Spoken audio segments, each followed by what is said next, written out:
Merci, Monsieur le Président. Mesdames, Mesdemoiselles, Messieurs, c'est avec plaisir qu'une fois de plus, je partage avec vous quelques instants sur les problématiques de santé au travail dans le BTP. C'est pas la première fois et si j'ai bien compris, c'est pas la dernière.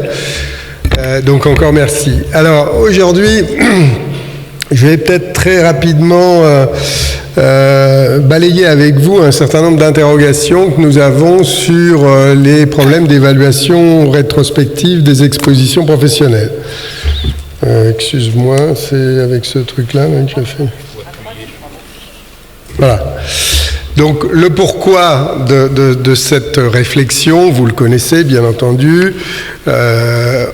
Il est important d'encadrer toutes les pathologies à temps de latence long, à effet différé, que ce soit des cancers ou maintenant de plus en plus des maladies chroniques dégénératives pour lesquelles les facteurs professionnels contribuent, même si c'est d'une façon non exclusive. Et vous voyez, la liste n'est absolument pas limitative des pathologies pour lesquelles cette réflexion va se poser. Bien sûr, le cancer reste historiquement la pathologie la plus importante. Alors, c'est des pathologies qui sont pratiquement toujours plurifactorielles. On a vu le mésothéliome à l'instant où la part de l'amiante est absolument majeure. Pour les autres cancers, évidemment, les choses sont beaucoup plus nuancées. Et dans tous les cas, essayer de comprendre justement la genèse d'une maladie d'une manière globale ou la participation de ces différents facteurs dans un cas particulier va nécessiter une enquête étiologique et qui sera plus ou moins précise en fonction des moyens qu'on se donne. Et puis, maintenant, de plus en plus, ces pathologies à long temps de latence s'inscrivent dans des programmes de prévention secondaire, avec en particulier dans certains cas des campagnes de dépistage qui peuvent se mettre en place ou de diagnostic précoce. Et là encore, il est important d'avoir une reconstitution des expositions pour pouvoir faire rentrer les patients dans ces programmes. Et puis enfin, toutes ces pathologies peuvent bénéficier d'une procédure de réparation et on ne peut pas parler de réparation sans évidemment avoir également une reconstitution de carrière pour comprendre un petit peu quelles étaient les expositions en cause.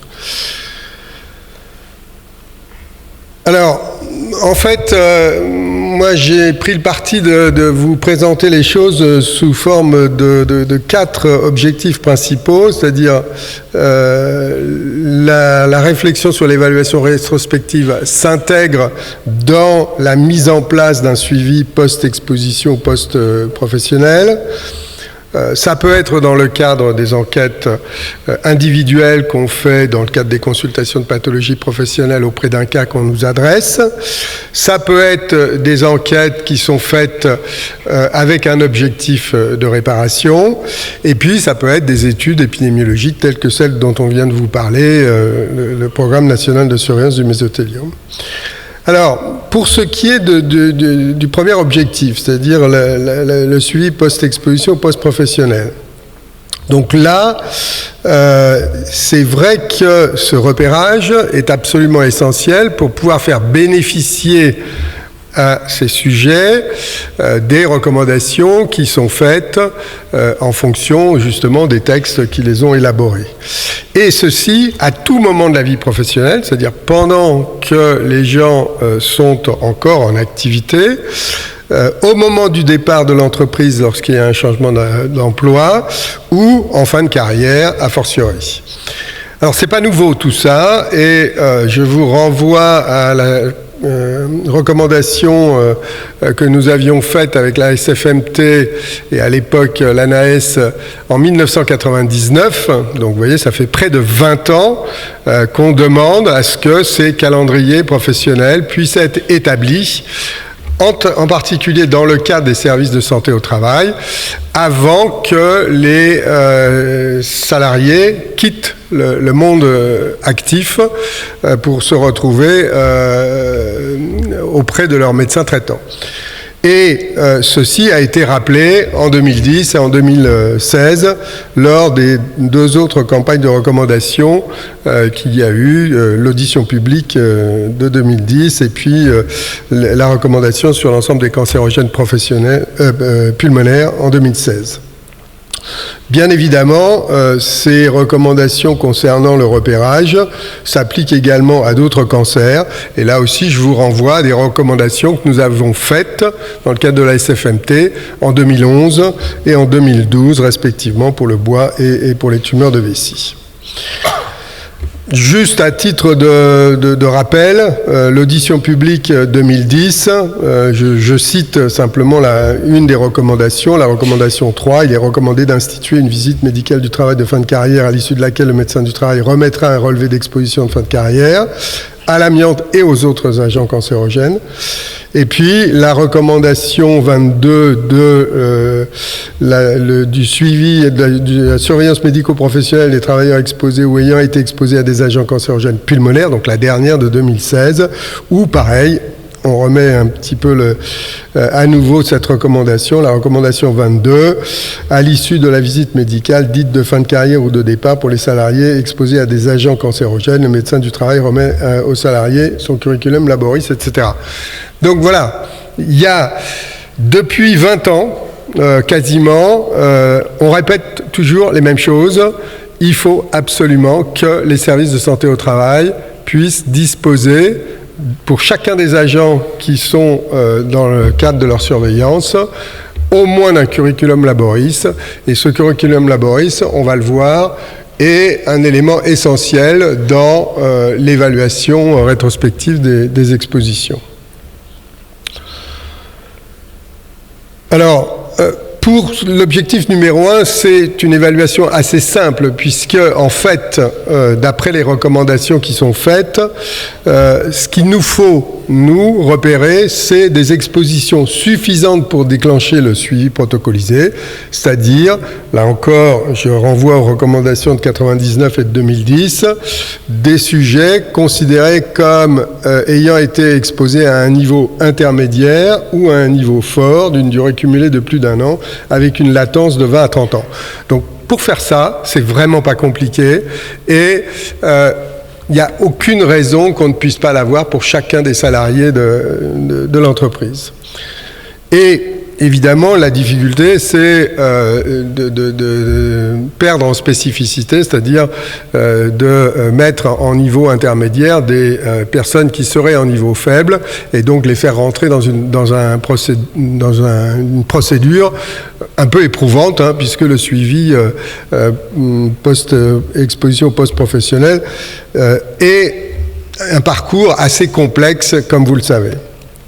Donc éviter les faux positifs.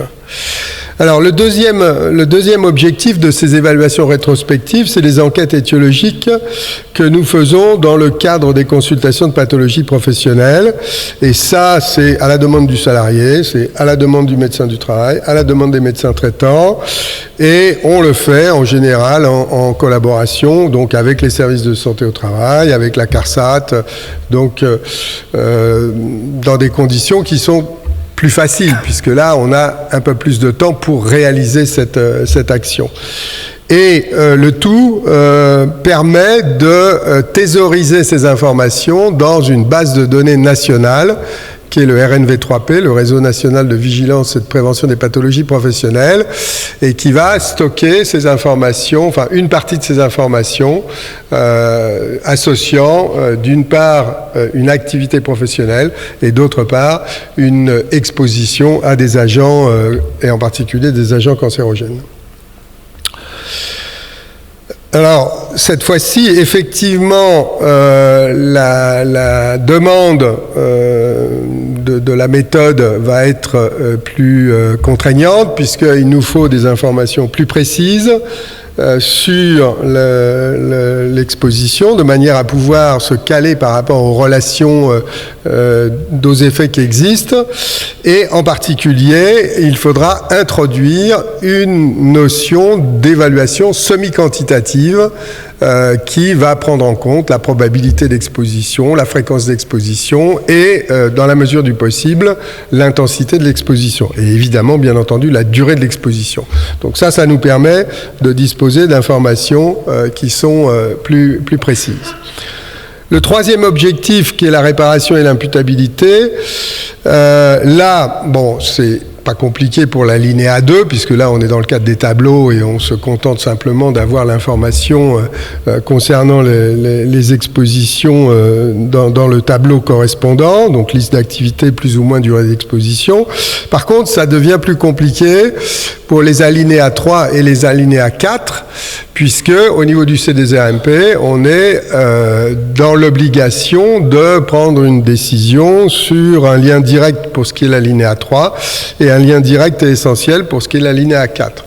Donc, à partir du moment où il y a un lien direct, effectivement, il faut que l'on puisse avoir, comme dans l'enquête étiologique des consultations de pathologie professionnelle, une évaluation semi-quantitative qui nous permet de dire si cette exposition est compatible avec la maladie correspondante à la demande de réparation. Le quatrième objectif, on en a vu là aussi des exemples aujourd'hui là, à travers le mésothéliome encore, c'est le suivi épidémiologique. Et là, en gros, avec deux grands schémas d'études, hein, les schémas de type cohorte, où le but c'est d'évaluer la proportion de sujets malades chez les sujets exposés par rapport à la proportion de sujets malades chez les sujets non exposés. Et là encore, on va être amené à avoir une exposition, une évaluation de l'exposition semi-quantitative et en tous les cas qui permettent surtout de constituer des groupes homogènes d'exposition qui vont pouvoir être suivis dans le temps. Pour les études cas témoins, et ça c'était aussi l'exemple du mésothéliome, là cette fois-ci on va rechercher le pourcentage d'exposés chez les malades et le pourcentage d'exposés chez les non-malades. Et là encore, cette recherche va être basée sur l'évaluation de l'exposition cumulée, donc là encore, mais avec une difficulté supplémentaire, c'est que bien entendu, quand vous interrogez un patient qui a un mésothéliome et qui a déjà vu 45 médecins avant vous, des pneumologues, des radiologues, des oncologues, des chirurgiens thoraciques, etc., qui ont très souvent posé la question « mais vous êtes sûr que vous n'avez pas été exposé quelque part à l'amiante ?» Effectivement, les cas vont avoir tendance à identifier des expositions plus facilement que les témoins qui ne sont pas forcément concernés par en tous les cas certainement pas par la maladie et dans beaucoup de cas pas tellement par l'étude. Donc là c'est une de nos difficultés et en particulier dans ce schéma d'étude. Alors les acteurs qui vont être mobilisés pour faire ces évaluations rétrospectives, c'est vous, hein, les services de santé au travail, bien entendu. Et en particulier dans le cas du déclenchement des suivis post-exposition et post-professionnels. Mais quand je dis vous, les services de santé au travail, pour moi, c'est vraiment quelque chose qui doit être analysé au sein de chaque service, au sein de chaque équipe. Et je ne vois absolument aucun obstacle au fait que ce puisse être une tâche déléguée aux infirmières à condition qu'elles soient formées correctement en santé au travail, ce qui n'est pas toujours le cas, ou des IPRP ayant une formation d'hygiène industrielle. Donc, on n'a pas besoin d'être médecin pour faire une évaluation rétrospective des expositions, Dieu merci, et ce qui doit permettre de faciliter l'organisation de cette étape dans les services. Bon, au niveau des consultations de pathologie professionnelle, ça c'est un petit peu différent puisque c'est les spécialistes de ces centres qui vont le faire. Alors médecins ou non médecins, puisque dans nos centres on a aussi bien entendu des hygiénistes industriels. Et puis en épidémiologie, là aussi, on a des équipes de chercheurs qui vont nous aider. Et là encore, c'est pas les médecins qui vont être mobilisés pour faire cette évaluation rétrospective. On peut très bien travailler en dehors d'une compétence médicale. Bon, j'ai simplement noté les médecins traitants.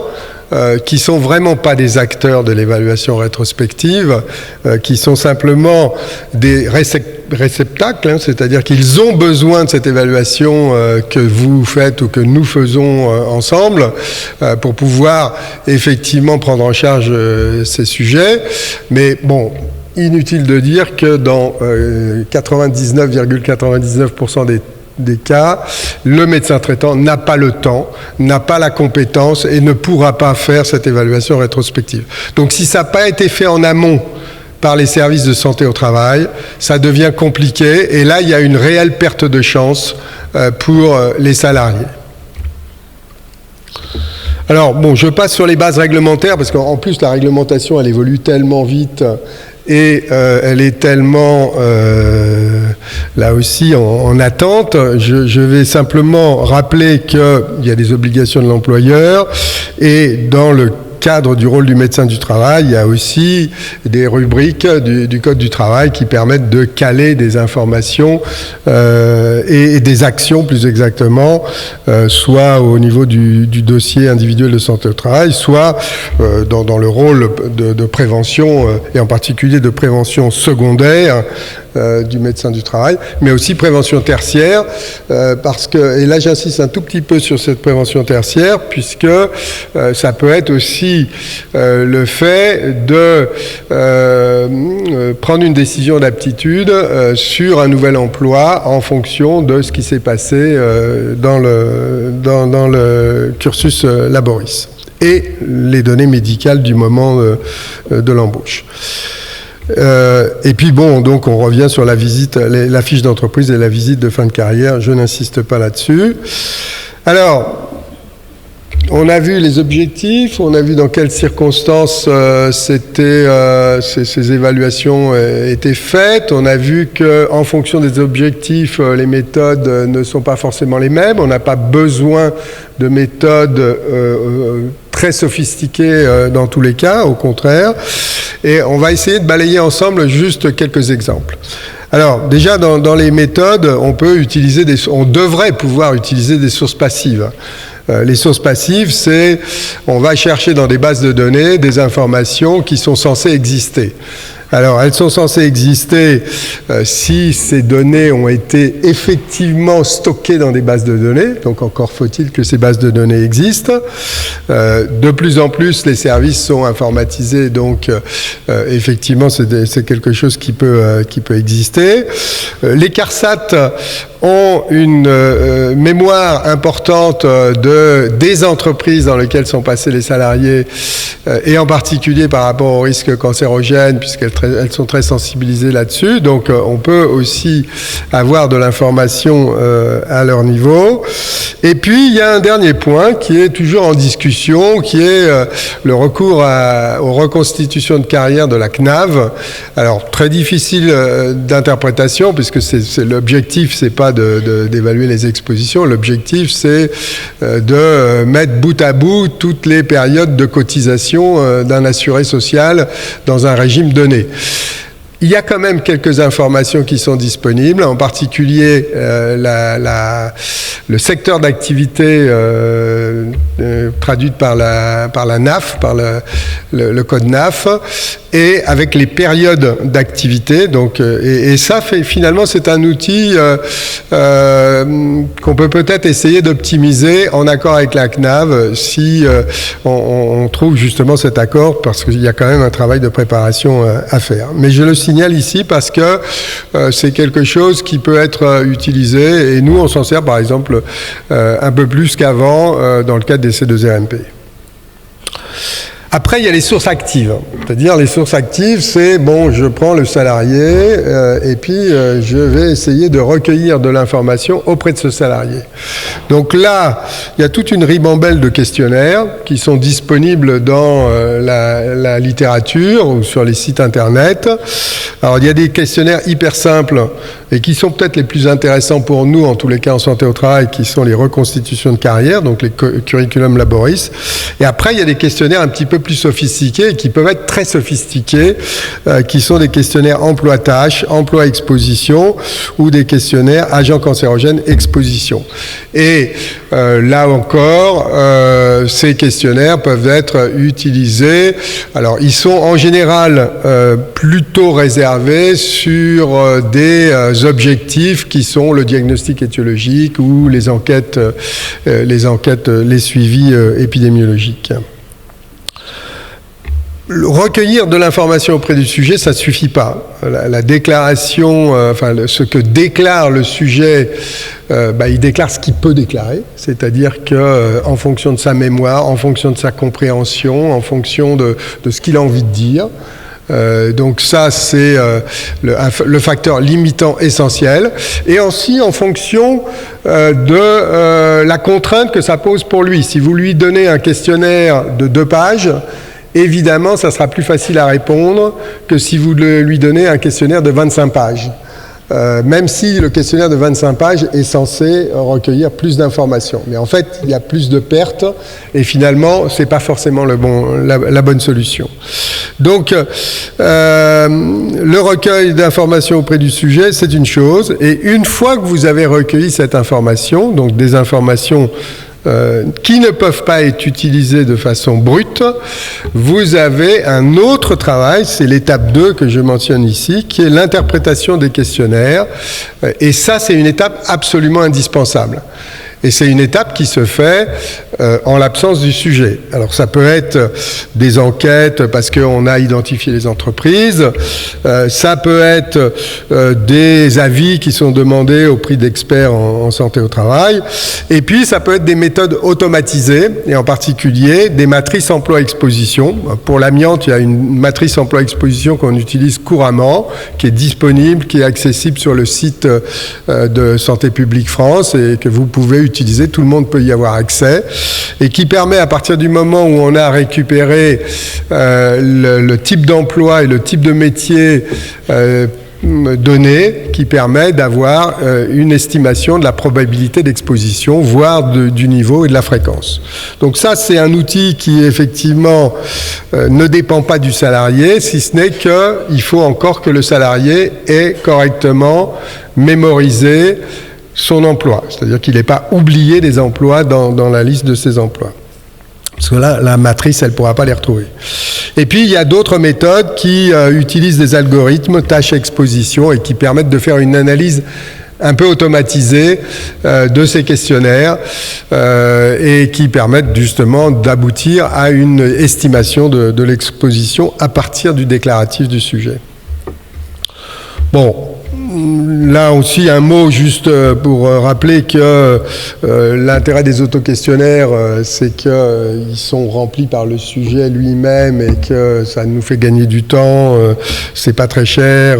Mais par contre, s'ils comprennent pas, s'ils parlent pas bien le français, etc., c'est une limite. Et donc les questionnaires posés, c'est évidemment plus intéressant, mais c'est plus contraignant. Alors, juste un exemple d'un questionnaire, d'une reconstitution de curriculum laboris qu'on utilise assez couramment. On l'a utilisé dans l'étude Esprit, on l'a utilisé dans l'étude Art déco. Et vous voyez que vous avez, c'est un questionnaire qui tient sur 2 pages. Une page où on reconstitue simplement les emplois, et puis une page où on a rajouté les 5 ou 6 questions clés sur l'amiante. Et avec ça, je peux vous dire qu'il n'y a aucun problème pour avoir, en tous les cas, l'objectif numéro 1, qui est la mise en place d'un SPP ou d'un SPE, d'un suivi post-professionnel ou post-exposition. Alors, on essaie quand même d'améliorer un petit peu cet outil parce que derrière ce calendrier professionnel succinct, on va appliquer des matrices, hein, c'est l'intérêt aussi. Mais pour ça, il faut qu'il n'y ait pas d'erreur sur la qualification du métier ou sur la qualification du secteur de l'entreprise. Donc moi, je pense que c'est plus important d'avoir des bonnes informations qui permettent de bien définir le métier et de bien définir le secteur d'activité, plutôt que de s'acharner à avoir des informations sur les expositions où les salariés sont très souvent dans un flou et qui est lié à leur ignorance évidente de la plupart de leurs expositions. Et là, c'est juste un exemple de questionnaires spécifiques, ce qu'on appelle des questionnaires spécifiques. Donc là, j'ai extrait d'un questionnaire d'une trentaine de pages un certain nombre de questions qu'on peut poser et qui vont documenter tâche par tâche celles qui sont associées à un agent qui nous intéresse, là ici en l'occurrence l'amiante. Ça c'est très lourd, ça prend beaucoup de temps et dans un objectif de repérage SPP, SPPE, à mon avis c'est pas utile. Bon, alors je vous l'ai dit, derrière le questionnaire, derrière ce recueil, il y a l'expertise. Alors je passe assez rapidement, donc il peut être une expertise plus ou moins compliquée. Là, c'était juste des exemples qui ne sont pas très intéressants, mais là, je vous montre juste, je vous rappelle le principe des matrices qui permet justement, à partir du moment où vous avez la profession et le secteur, de définir la probabilité, l'intensité, la fréquence. Donc ça, c'est des outils qui sont très, très intéressants. Et là, voilà un extrait de calendrier professionnel de personnes qui ont eu des activités dans le bâtiment.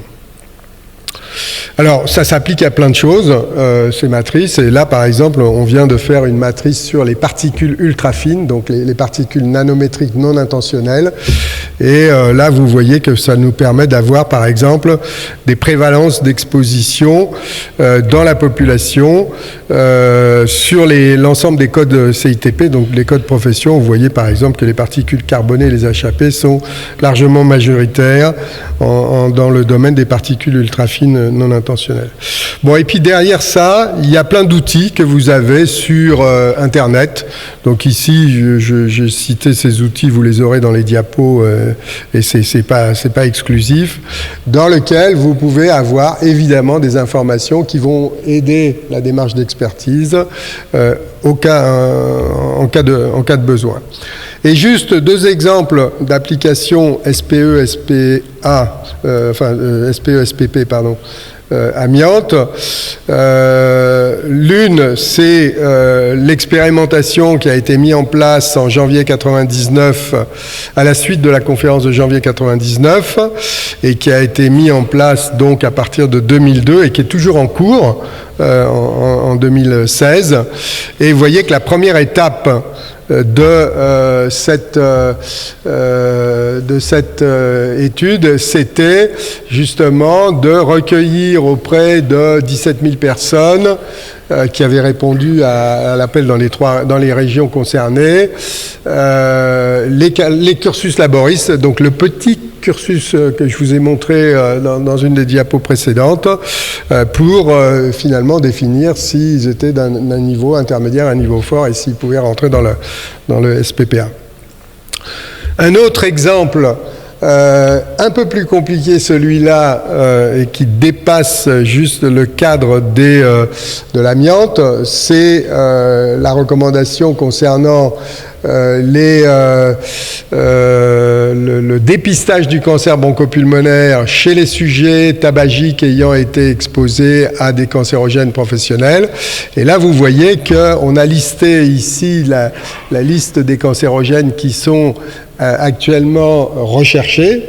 Donc c'est un petit peu plus compliqué que l'amiante parce que évidemment il y a des expositions beaucoup plus nombreuses et certaines sont plus difficiles à détecter. Mais ça revient exactement à la même, au même principe avec voilà le schéma d'étude là qu'on est en train de mettre en place avec un auto-questionnaire de dépistage initial, une confirmation qui se fait dans le cadre des centres de pathologie professionnelle et après, à partir du moment où les gens sont devenus éligibles, ils vont rentrer dans la procédure de dépistage dont on vous a parlé, je crois, hier.